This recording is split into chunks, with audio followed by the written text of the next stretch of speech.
Okay, I'm going to be honest with you. The past few weeks for me haven't exactly been the most balanced. So, as most of you know, I'm a digital nomad, which means that I work fully online and I travel full time. And usually, for balance's sake, I stay at least a month in one city. And I just came from India, which has been one of the most creative, productive periods I've had in a long time. And I've realized that a lot of that energy came from the people I surrounded myself with, my environment, the vibe of the other travelers. And right now, things are a bit different. I'm in Hanoi, so that's in the north of Vietnam. If you have been to Southeast Asia, you know that it's like backpacker Mecca. It is a bunch of like 19, 20-year-olds who are just here to party. And I mean, I'm not a teenager anymore. I'm really working on building this life for myself into something that's sustainable and long term. So usually I try to rent an apartment or a room and settle in my space for a bit, settle in the city, build routines, and really build a little life everywhere that I am. But due to some unforeseen visa issues coming into Vietnam, which was mostly my own fault, my budget for this month was impacted quite heavily. And so I ended up staying in this hostel for almost a month now. And I haven't done that in a while. So let me tell you, it's a party hostel in Southeast Asia. So it's like I'm trying to take Zoom calls while there are 19-year-old British boys falling down the stairs and people playing beer pong in the background. And it's crazy. I mean, I go to coffee shops to work, but anyway. At first I got here and I thought I could handle it. But being back in this environment has kind of, shall I say, reawakened the dormant party girl inside of me. And in all honesty, she's a light sleeper. So for the past month, I've just not been sleeping. I've been living a really unbalanced life, working so much and going out at night and kind of been caught up in this world again. I don't regret it. I've been having so much fun. But I do think that it has been catching up with me. Also, this past week, I've had a few hard goodbyes, friends that I got close to, that had to move on to the next destination. And usually I'm okay with goodbyes, but I think that this week, everything's just been piling up for me. Like the goodbyes, and then I'm exhausted too. I've been feeling a little unanchored, also because I don't have my own space. I think it's just been getting all a bit much, and I've been feeling stuck. Creatively stuck. I've been feeling just not like myself. So, this episode, I would like to consider it a part 1 of 2. This episode is for that kind of a rut. The one that's not a full-blown existential crisis, but you notice yourself procrastinating more. You're feeling a bit more down. It's like you're not noticing the beauty around you like you usually do. So you feel like you have some brain fog, your energy is low. Whatever it is, you just need a few quick, small wins, some practical tips, things you can do right now to shift your energy and really snap out of it. And then on Monday, part 2 will come. And then we'll talk about big mental resets for ruts that feel more serious than just, a bad meeting at work or a situationship imploding. So on Monday, we'll get philosophical, psychological. We'll be doing the deep work. But right now, I just want to give you a few quick tools that'll get you feeling better by tomorrow, by tonight. Because sometimes all you need is a simple energy shift, small things that get you moving again, and remind you who the hell you are. And as always, this episode is as much for you as it is for me. I'm not a trained psychologist. I don't pretend to have all the answers. I just confess to you, I'm feeling like this right now. And I fully got myself into that situation, so I'm aware of that. But what I can tell you, I have a year-long health coaching diploma under my belt that I did along with my final year of university through an institution in New York. I'm also deeply obsessive about learning. I read, I research, I am endlessly listening to podcasts and audiobooks and trying to find new ways to be better and figure myself out. And I like talking to people who know stuff, and I've been through these ruts more times than I care to admit, and I know what works for me. I know how to get myself out of them. These are powerful tools, ideas, reminders that have pulled me out of the fog before, and they come from what I've learned previously and what I've experienced in my own life, and I know they can help you too. Welcome back to Lost and Found, the podcast where we're figuring things out in real time together. I'm your host, Carmen Vit, and let's talk about feeling better. Okay, number 1, move your body. Yes, I know. Everybody says it. You've heard it a million times before. People are always telling you, move your body, it'll make you feel better. But why are they saying this? Because it works. So why are you not doing it? For me, the absolute quickest way to feel better is to go on a run. A run or a walk, literally 20 minutes, and I feel like I can do anything. And I know that most of the time for me, movement is the answer. But it's so hard to actually get up and do it when you are in that position of feeling stuck. But then I remember one of my favorite philosophers, Soren Kierkegaard, and we've talked about him on the podcast before. He was a quirky guy. He said, I have walked myself into my best thoughts. And it's true, right? I really think that a good walk can make like 95% of your problems more manageable, if not solve them. Why? Because when you go for a walk, when you move your body, you stretch, you go for a run, the mental fog lifts. The tension in your body starts melting away, and suddenly you feel clearer and you feel lighter. You get a really healthy dopamine kick, so that's scientific. When we feel stuck mentally, it really has a lot to do with stagnant energy that builds up in our bodies. It's not just our minds, it's physical too. It's that feeling of being bogged down, overwhelmed, or you're just tired. And I really think it's the result of that energy getting stuck in your body when we've been sedentary too long. So we're not letting things flow. And that's when a quick run or a walk or a workout can really get you going. But personally, I think the absolute best option is a dance class. I know it's not always super accessible. It definitely isn't always for me. But if you have that close to you, go for it. There's just something about the beat, the music, being surrounded by people with high energy that can really reset you in a massively positive way. But also remember that movement doesn't have to be a full workout. It doesn't have to be intense. It's just about loosening up the emotional and the mental tension that is trapped in your body.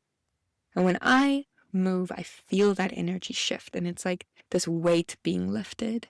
Like I've created space for fresh energy to come through. Remember, you're not just a body with a mind. You are a mind in a body. So if you change the state of one, then the other has no choice but to shift. Okay, number 2 is mindful disconnection, which means disconnect from tech and get outside. Our phones are always in our hands. It's buzzing every few minutes and it's pulling us every which way. But if you're feeling stuck, I really think one of the quickest ways to reset your mind is to simply disconnect. Take a break from social media, from your emails, and all those endless notifications. Just give yourself a few hours at least to fully disengage from the digital noise and get the hell outside. True rest doesn't come when we're constantly plugged in. Rest comes when we step back and we create space and we allow our minds to just breathe. You know that feeling when you finally stop scrolling and it feels like your brain is catching up? That's the clarity you need. So go sit in a park, take off your shoes, feel the sun on your face, or feel the rain on your face, feel the ground beneath you. If you can, go swim in the ocean, or sit in a garden, sit on your balcony without distractions. And you'll notice how much your creativity starts flowing when you're not constantly bombarded with everyone else's ideas.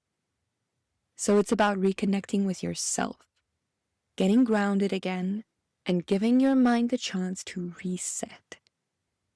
The most powerful thing you can do in a digital world is to disconnect, to touch grass, quite literally, because clarity is born in silence, and I believe it is born outside.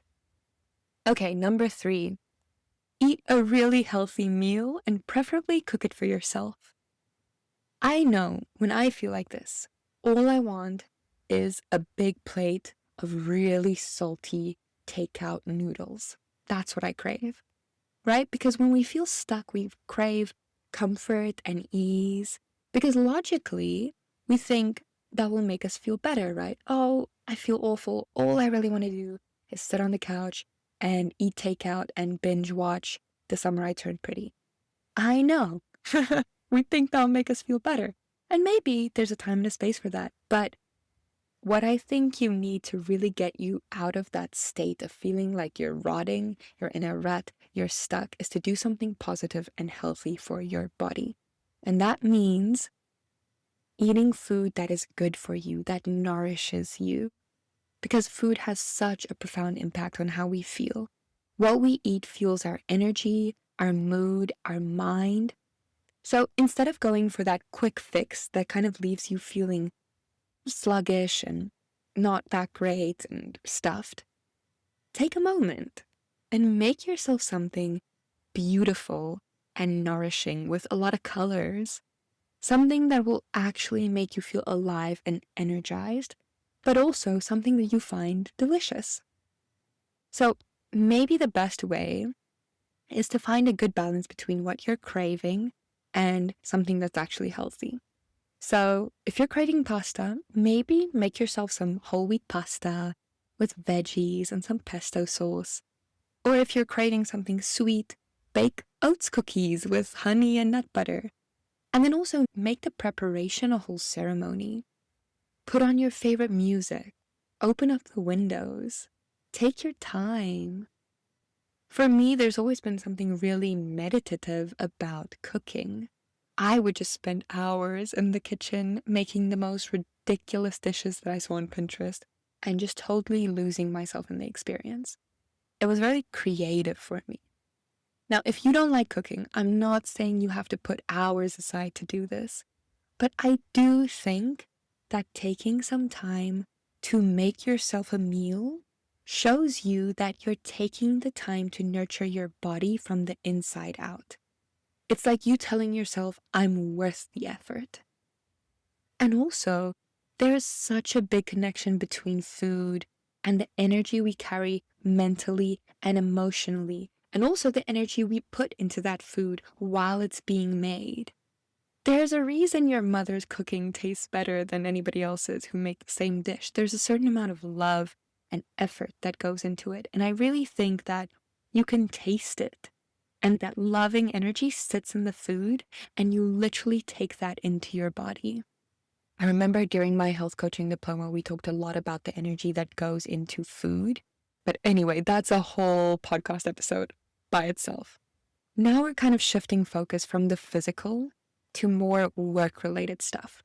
Because if there's one thing I've realized, it's that a lot of that feeling of stuckness, of just like being in this rut, at least for me, comes when I'm not on top of my work. So when I find myself stuck in a period of procrastination, there's this constant nagging guilt in the back of my mind reminding me that I'm not doing what I'm supposed to be doing. I'm feeling behind on my responsibilities. I know there's something I should be doing, but I'm just not able to take that first step. And it's paralyzing. And that for me can very often lead to this feeling of being in a rut. So the first thing you can do is also one that you've heard before, but we don't do it, do we? So I'm going to remind you, and I'm also reminding myself right now. Set a 30-minute timer to tackle a task that you've been avoiding. Literally just 30 minutes. Or maybe 15 if 30 feels too overwhelming. Because most of the times, the first step is the most difficult, the most daunting, and just starting seems like the hardest thing to do. So make the first step as easy and not scary as possible. Tell yourself you're just going to do it for a set amount of time that feels really manageable, and chances are you'll want to continue. And if you don't want to continue, then that's okay too. At least you've put in some work already, right? Because most of the times, the hardest part of any challenge isn't the challenge itself. It's the mental block that keeps you from starting. And then once you begin, the rest takes care of itself. It's all about momentum. Okay, number 5. I like this one a lot, and I use it every single day. And that is, find a way to mix work with pleasure. Yes, Carmen told you to mix business with pleasure. What do I mean by that?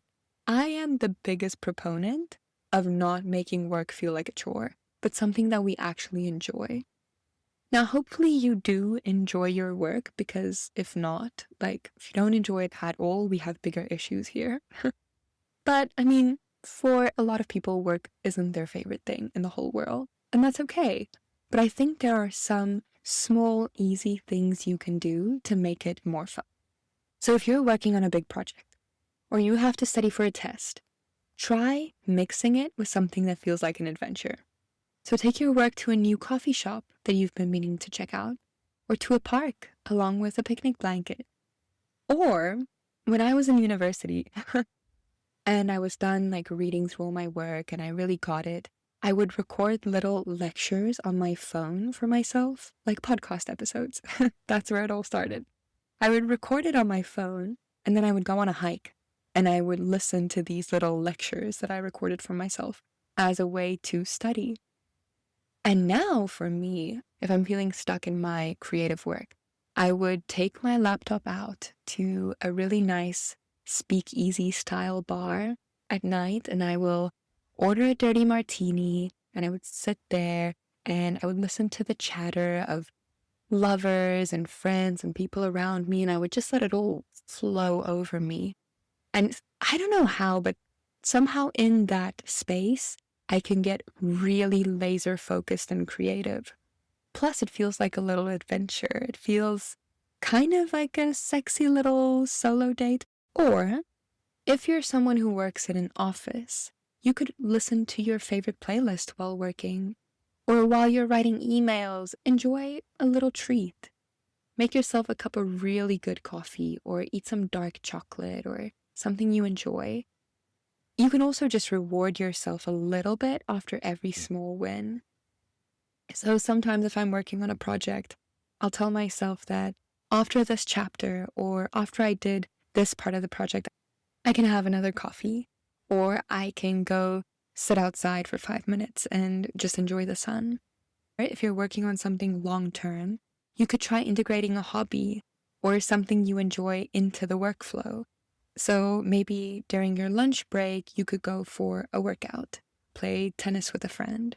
When the whole project is done, maybe you can reward yourself with something really special, like take yourself to a theater production that you've been meaning to go to, or to a art gallery opening, or a concert, something that's special to you that you've really been wanting to do. So it's all about making the work experience more enjoyable, so that it doesn't just feel like you're ticking off tasks. I really believe that pleasure and productivity aren't opposites. They can coexist. When you make work feel like an experience, your creativity has the space to flow. Okay, now let's shift away from work and a bit more into this idea of play. So the 6th tip I would give you to get out of a rut and feel more like yourself is to do something you loved as a kid. So when we're feeling stuck, we tend to forget what used to make us feel pure joy before all the adulting and responsibilities took over. But think about it for a second. What did you love doing when you were a kid? What made hours just disappear? Was it painting, playing a sport, dancing, riding horses, riding, running, skateboarding? Maybe it was baking. What was it? Because when we're kids, we do stuff just for the pure enjoyment of it. We don't think about monetizing it or posting about it. There's literally no ulterior motive. So what was that thing for you? Because I think it's so easy as an adult to forget what it feels like to do something just for fun, just because it makes us feel good. So try and pick up that childhood hobby again. It doesn't have to be productive. It's just about reconnecting with that version of you who had zero agenda. It's like unlocking a little well of joy that you forgot you had. And it's amazing how quickly we can reignite the spark of creativity and joy when we tap into the things that make us feel light and free, even if just for a few hours. So take a moment and think about it. Do something that reminds you of who you were before life got so busy. You're never too old to play. The things that brought you joy as a child probably will still spark that same light within you, if you let it. Okay, so I told you to try something old. Now I'm going to tell you to try something new. That's number 7. Try something new, even if it's small. You can't expect to feel different if you keep doing the same thing. So change the routine, and then you change your life. You change how you're feeling. When you're in a rut, it's usually because some part of you has gone stagnant. Not necessarily in a bad way, but in that slow, sleepy way where the days blur and you just don't feel particularly alive. And that's when novelty, newness becomes essential. And no, I'm not talking about booking a flight or quitting your job. If you want to do that, then absolutely do that. But I know for some people that's just not realistic and it's too big. So I want to give you small actionable steps right now. You don't have to feel pressure about making some huge change. What you need to do right now can and should be small.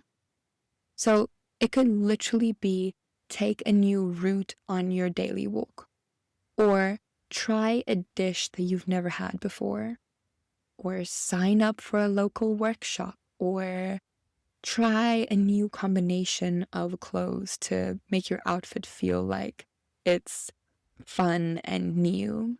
Sit in a different cafe. Reach out to someone you admire and ask them a question. Try a new hobby. Join a book club. Literally just something that's so different but small. So it's kind of outside of your comfort zone, but not enough to be really scary. It's just something to shift your routine and get you out of that feeling of being stuck. Even just changing where you usually sit to work. If you usually sit in your kitchen, go sit somewhere else. Literally just shifting the energy in your space can also interrupt the loop. Because ruts thrive on repetition. When we wake up and we know exactly how the day will feel, not just what the day will look like, but how the day will feel, that's when our brains stop paying attention. They stop sparking, stop noticing the beauty around us. But the moment you introduce something unfamiliar, even just a little bit, that's when your senses perk up and your awareness sharpens. And suddenly, life feels a little less automatic and a little bit more possible. So think about it. What's one thing, one small thing you could do today that would feel just a little bit out of the ordinary? And do that. Small acts of rebellion against your routine can be surprisingly radical.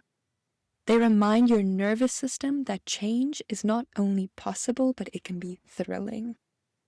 Okay, are you still with me? Good.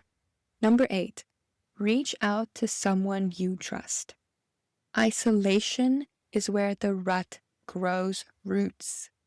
Connection is what pulls us out. Yes, solitude can be absolutely healing, and I'm the biggest proponent of solitude, but there's a difference between solitude and isolation. Isolation is very rarely healing. We're not meant to carry everything alone. You don't need to have a deep or dramatic conversation with someone. You can literally just send a message or a voice note to someone you love, telling them that you're having kind of a weird day. Or ask a friend if they want to co-work with you, or call your mom and just be honest. Even just saying like, hey, I'm feeling kind of off lately can be a massive release. Preferably, yeah, go for a coffee with a friend, cook a meal together, do something fun. But if you can't do that, literally just having a phone call or sending a voice note can be a big energy shift. The thing is, you don't have to be fully healed or have all the answers to show up. Letting someone in when you're still kind of in the mess of it, that's where intimacy lives. That's where your nervous system starts to regulate, and that's often when your perspective begins to shift. Sometimes we just need someone to remind us who we are and to reflect our power back at us, our softness, our potential, especially in those small moments where we forget. So if you're feeling stuck, don't wait for the perfect time to reconnect. There's no medal for being the most emotionally self-sufficient. It's ridiculous, actually, so text the friend. Start the conversation. You're allowed to be seen, even in the fog. Connection doesn't have to solve the problem. It just needs to remind you that you're not alone in it. Okay, now the last one. It's gonna seem kind of counterintuitive to the previous point, but hear me out. This is my favorite one, and you're gonna roll your eyes when I say it. I know you are. You're gonna be like, Carmen, again. And yes, I will say this till the day that I am 95 years old. Take yourself out on a solo date. Now, before you completely shut off, I know what you're thinking. You're like, I've heard this so many times before. No. I'm going to change your perspective on this. I'm going to change how you approach this. Take yourself out on a real date. A real one, okay? What do I mean by that? So I'm going to tell you a story. I already confessed that I've been feeling kind of off these last few days. So last night, again, I was just feeling meh, and I didn't want to interact with anybody. A part of me kind of just wanted to go to bed, maybe watch a movie, but I knew that that really wasn't what I needed in the moment. So I decided to take myself out on a date, but a real one. From start to finish, I literally treat it like a real date, and I play both parts. One part of me researched a nice restaurant, like a rooftop, sky bar type vibe. I found one and I call them and I make a reservation. Then I do what I would do before any date that feels important to me. I treat myself. So I go for a walk, I browse the lakeside markets here in Hanoi, and I allow myself one little pick-me-up purchase. I bought this really beautiful pair of handmade earrings. And then I come back, I take a long shower, I dress up really nicely, I put on perfume, all just for myself. Remember, I'm showing up for myself, right? That's the idea of a solo date. It's a date. And then I go to the restaurant and I order what I would love to order on a date. Something light, not heavy. I order a little cheese board. I order a glass of really nice red wine. And I sit there for hours. And I'm just looking at the lake. And I'm journaling. I'm in conversation with myself because that is what you would do on a date. I turn off my phone. I'm in the moment. I'm giving myself all my attention. And the best part was, by the end of it, I was feeling so good again that I did the most Carmen thing that you can think of. And I walked home barefoot in the pouring rain, listening to Gypsy by Fleetwood Mac. And I'm kind of dancing in the street, in the rain, while people are driving past me in their cars or crouched underneath umbrellas, and they're looking at me like I'm crazy. But it was euphoric. It was exactly the kind of reset that I needed. And this morning I woke up early, I was clear-headed, energized, ready to take on a whole new project at work. And that solo date just completely shifted something for me. So that's the challenge I want to give you. Take yourself out on a real date. Because I think that when we start talking about solo dates, we really just imagine it as something you do by yourself. And yeah, definitely you can go to a park and you can read, for sure, because that could be something that you do on a date and that you enjoy. You can take yourself out to coffee, definitely. But when you need a real reset, I want you to take yourself out on your dream date. Romance yourself. Have some intentionality behind it. It doesn't have to cost much. If your dream date is a hike and a picnic, do that. Or maybe it's a trip to a museum, or going thrifting and then doing an old movie marathon. Whatever it is that makes you feel special, something you would want to do on a special date, do that for yourself and then show up and get ready as if you're going on that date with someone that you're wildly attracted to. That completely shifts your energy. Show up for yourself like you're the love of your life, because guess what, baby? You are. Okay, so that's it for part 1. Before closing off, I did want to share a few small wins with you. Also, just to say thank you, and because we're building this community together. So Lost and Found is currently ranked in the top 3 of all self-improvement and education podcasts in South Africa, Namibia, and in the Caribbean. In the Caribbean, it's actually number 1, which is so crazy. Okay, then it's top 50 in Argentina, Vietnam, and Cambodia, and top 100 in the UK, the Netherlands, and Germany. It's just so insane to me. Thank you for the support. Also, my book, Untethered, A Beginner's Guide to Solo Travel, is now in the top 100 travel writing bestsellers on Amazon. I'm just so grateful for your support. Thank you. Thank you for the messages, for the reviews, the comments on Spotify. I really read each and every one. And the DMs, they mean the world to me because I put my heart and soul into this. So seeing that it's finding the right people, it really means a lot. I'll leave the link to my book in the show notes. Also, there's still a few spots left on my group trip to Bali this December. I will also link that in the show notes.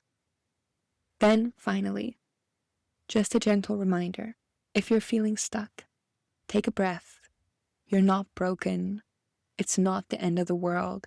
Everyone feels like this at some point. It's human. Life ebbs and flows, and sometimes all it takes to feel like yourself again is just a few of these tiny, practical shifts. So yes, these were quick wins. We talked about tools for lighter ruts, seasonal slumps, the meh days. But if you're in something deeper right now, if you feel like that fog has been hanging around for a long time and just going for a walk or taking yourself out for a glass of wine is not going to cut it, then part 2 is coming on Monday and it's going to be for you. We're going to go deeper there. We're going to talk psychology, philosophy, the big soul stuff. In the meantime, if this episode made you feel held or motivated or a little bit more hopeful, send it to somebody who needs to hear it. And if you're the person receiving this, know that you are loved and cared for, and that matters. Thanks for spending this time with me. I'm Carmen Vit. Remember to get a little lost this weekend. That's where the magic finds you. Until next time.